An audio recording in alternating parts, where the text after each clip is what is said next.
Welcome to the Team Engagement Podcast, where leaders of teams share their insights. We discuss 6 questions in 9 minutes because leaders know how to be concise. Let's go ahead and get started. First question, in a few sentences, tell us who you are and what you do.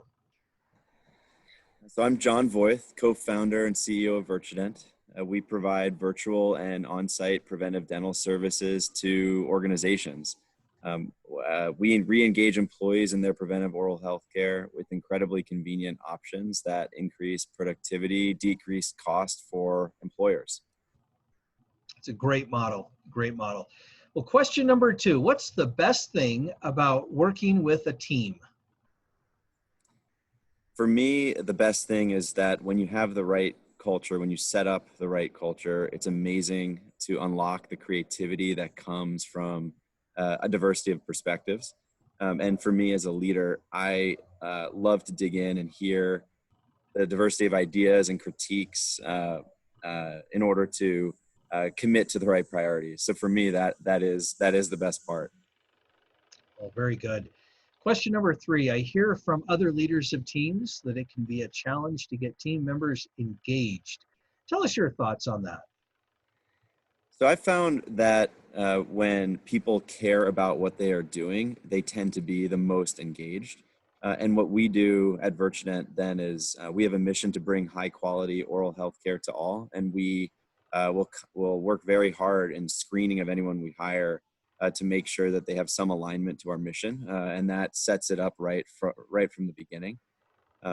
Additionally, I always try to solicit feedback from employees through a variety of means.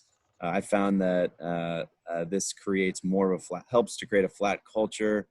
It gives people ownership over their work, and I've also found that if you're constantly looking for ways to help people grow internally, that also ensures engagement as well. Those are some great thoughts. I especially like what you talked about with regard to hiring, because that's often an overlooked step in establishing really good engagement, is just making sure you've got good alignment, and that starts right at the hiring and interviewing process. Yep. So well done. Question number 4, I think we're up to. Question number 4, what other piece of advice would you have for leaders of teams? I think a big one is that knowing some things will fail and you need to learn from those mistakes quickly. And also being comfortable sharing those mistakes with the team. I think that creates a culture and understanding, and that no one is perfect. And opening up about kind of where you failed, I think allows others to do so as well, and it allows the whole culture you're trying to create to become one of failing and learning quickly and constantly improving. I mentioned this earlier, but I also think diversity of thought is absolutely critical. Diversity of thought comes from hiring a diversity of different kinds of people.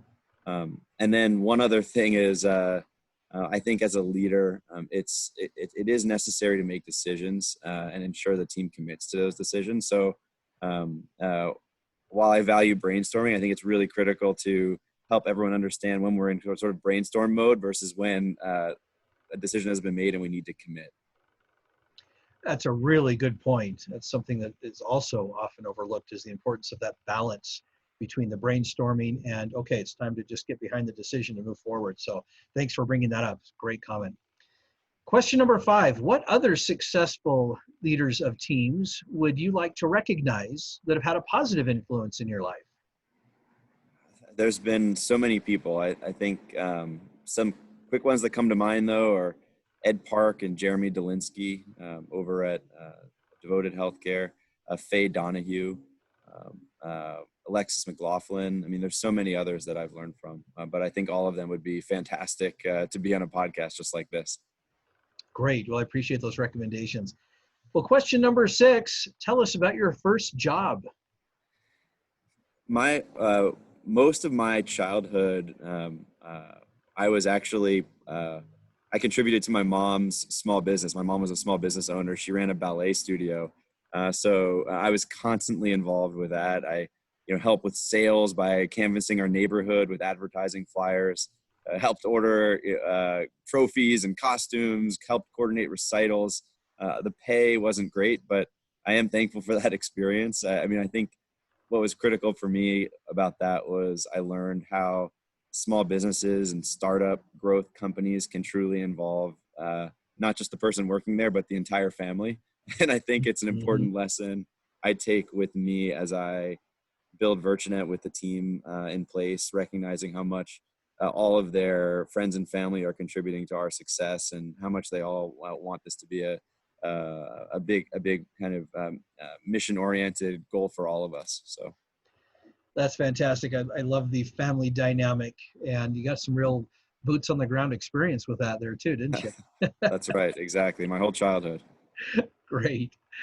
Well, John, thank you so much for being on the podcast today. How can people find you? The best way to find me is just check us out at virtudent.com, or you can find me on LinkedIn, and happy to hear a message from you. So please reach out. Very good. This is Sean Richards with the Team Engagement Podcast, where leaders of teams share their insights. For more ideas, you can find us on LinkedIn by searching Blue Sky Business Consulting. Thanks for joining us today. Have a great day.